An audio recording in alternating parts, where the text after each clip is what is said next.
In today's video, I'm going to show you how to wrap text around an image inside LibreOffice Writer. Now let's add an image first, so go to Insert, then Image, and choose a picture from your computer. So like that. Once you confirm, the image will appear right where your cursor was. You can click and drag an image to move it anywhere on the page. To resize it, drag one of the corner handlers so the properties stay corrected, like so, but it will change. As you can see, because its format is like that.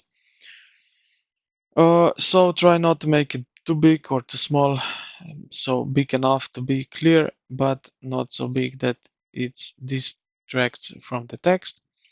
So the text wrapping options. So next we will right click on the image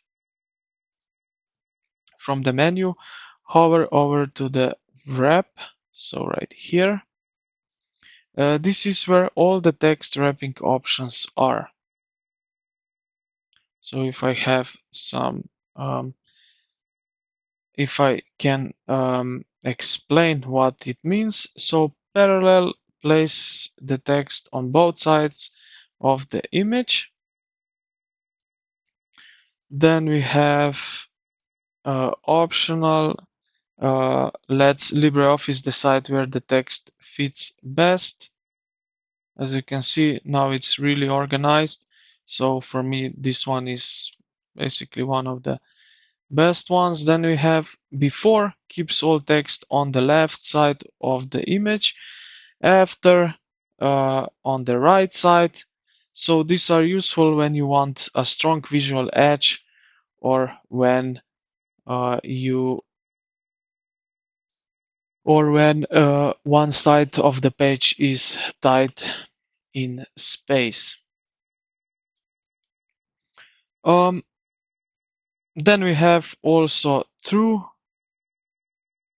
in background contour, edit contour. So in background, place the image behind text. Your text appears on top of the image. So if I put it, as you can see right now, it's behind the text. Oops. So if I move it like that, now I can freely move it. So as you click through these options, watch how the text instantly reflows. If the text looks too crowded, try a wrap style that gives it more space or keeps it on one side. So once you like the looks, you can continue writing or make small adjustments to the image position for better balance. And that's basically it. I hope this video was helpful. If it was, consider to like and subscribe to the channel. I hope this video helped you out. And yeah, thank you for watching, and I will see you in the next one.